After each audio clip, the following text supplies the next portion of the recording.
ऐसे ही दवाओं से जुड़े वीडियो देखने के लिए चैनल को सब्सक्राइब करें और नोटिफिकेशन पाने के लिए बेल आइकन दबाकर ऑल नोटिफिकेशन पर क्लिक करें। नमस्कार दोस्तों।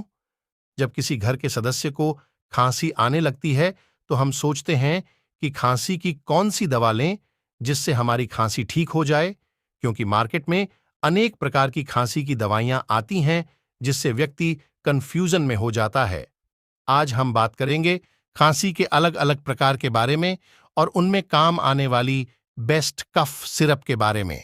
तो चलिए बिना किसी देरी के शुरू करते हैं। आज का वीडियो मैं हूं आपका दोस्त डीके और आप देख रहे हैं आपका अपना यूट्यूब चैनल पाल हेल्थ कॉन्सेप्ट। दोस्तों, सबसे पहले बात करते हैं कफ सिरप के प्रकार के बारे में। कफ सिरप दो प्रकार के मार्केट में आते हैं। सबसे पहले ड्राई कफ सिरप और दूसरी wet cough syrup. Dry cough syrup को नॉन प्रोटेक्टिव कफ सिरप भी कहते हैं।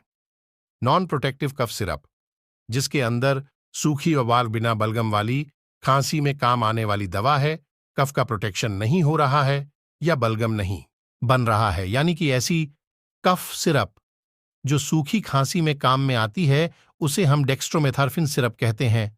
अब हम बात करते हैं वेट कफ सिरप के बारे में। दोस्तों, इसे प्रोडक्टिव कफ सिरप भी कहते हैं।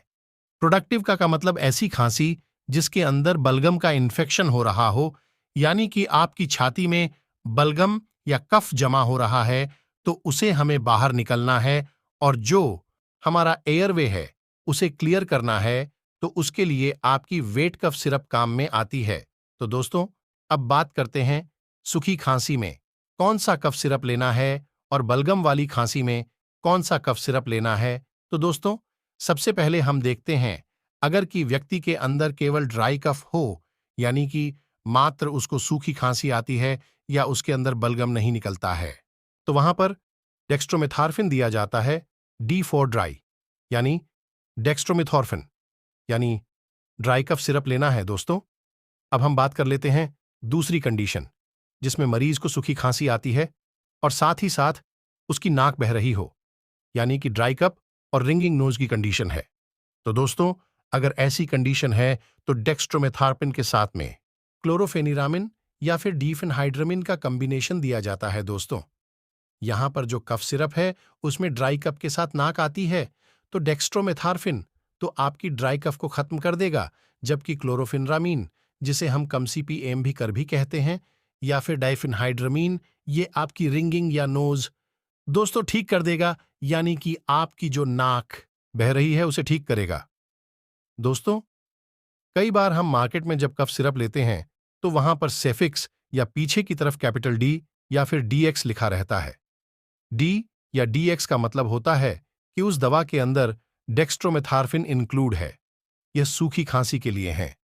अब बात कर लेते हैं तीसरी कंडीशन। अगर दोस्तों किसी मरीज को ड्राई कप हो और साथ ही साथ रनिंग नोज यानी नाक बह रही हो और कंजेशन हो, तो वहां पर हम कौन सी कफ सिरप काम में ले। दोस्तों, यहां पर कंजेशन का मतलब होता है कि मरीज की नाक खुल नहीं रही है, यानी कि कभी उसकी नाक बह रही है और कभी उसकी नाक बंद हो रही है, तो उस समय हमें कौन सी कफ सिरप को लेनी चाहिए।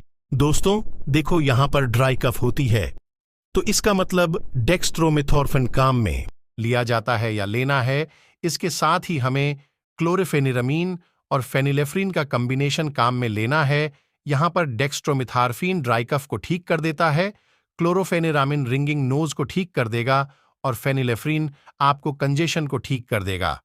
इसके अलावा कुछ ऐसे साल्ट होते हैं जो कफ को स्पेयर्स कर देते हैं, यानी कि कोई भी कफ बनता है तो वो साल्ट है आपके कोडिन, कॉस्कोपिन, डेक्स्ट्रोमेथोर्फिन, क्लोरोफेनरामिन, डिफेनहाइड्रामाइन।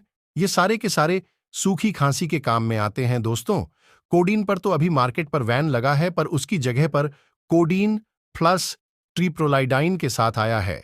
अब हम बात करेंगे वेट कफ सिरप के बारे में, यानी कि प्रोटेक्टिव कफ सिरप के बारे में, यानी कि ऐसी कफ सिरप जो बलगम को खत्म करती है, तो वो आपकी वेट कफ सिरप कहलाती है। दोस्तों, अगर कोई भी व्यक्ति को वेट कफ या बलगम वाली खांसी हो तो हमें यह साल्ट वाली कफ सिरप काम में लेने चाहिए। पहला है आपका सोडियम और potassium citrate, second guaifenesin, third ammonium chloride, fourth bromhexine and ambroxol. ये गाढ़े बलगम को पतला कर देते हैं जो सीने में जमा बलगम को पतला कर देता है, जिससे खांसते समय कब आसानी से बाहर निकल जाता है। तो इस तरीके से मरीज के अंदर जो कफ जमा है वह बाहर निकल जाता है और मरीज ठीक हो जाएगा। तो इसके साथ कभी कभी कफ को सुखाने के लिए साथ में मरीज को एंटीबायोटिक भी दी जाती है। दोस्तों, जब कभी आप एंटीबायोटिक का यूज करें तो अपने डॉक्टर के डिस्क्रिप्शन के अनुसार ही करें। दोस्तों, अगर छाती में कफ जमा हो गया है तो इन साल्ट के साथ आप ब्रोंकोडाइलेट को भी शामिल कर सकते हैं। ब्रोंकोडाइलेट का मतलब हो गया ब्रोंकोज को, यानी फेफड़ों को चौड़ा करना, यानी कि जो भी कफ हमारे अंदर जमा है वह आसानी से बाहर निकल जाता है। दोस्तों, यहां पर ब्रोंकोडाइलेट्स को एग्जाम्पल है साल्बुटामोल और लीवोसाल्बुटामोल एंड टर्बुटालीन। इन तीनों ब्रोंकोडाइलेट वेट कफ सिरप में दिया जाता है जिससे कि कफ आसानी से बाहर निकल जाए। यानी कि हम वेट कफ सिरप की बात करें तो इन सब का कॉम्बिनेशन आता है, जैसे कि एम्ब्रोक्सिन, लीवोसाल्बुटामोल या फिर ब्रोमहेक्साइन प्लस टर्बुटालीन प्लस गोवाफेंसिन।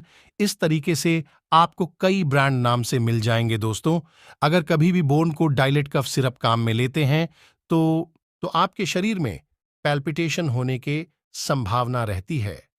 पैल्पिटेशन का मतलब हो गया कि आपके शरीर में कंपन हो सकता है या साथ ही साथ आपको ऐसा लगेगा कि हार्ट की बीट बढ़ गई है और आपको असहज महसूस होगा।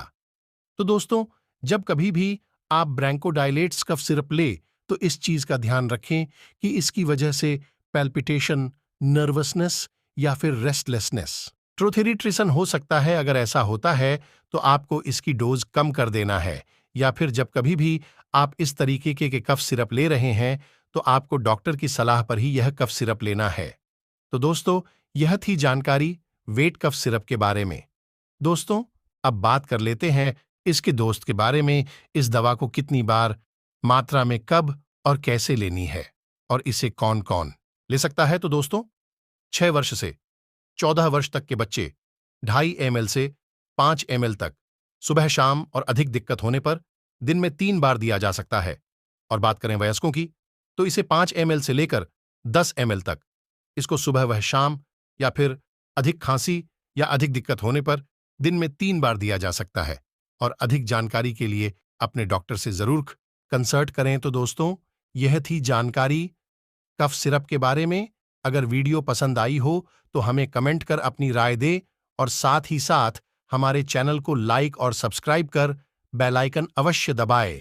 Thank you for watching Pal health concept.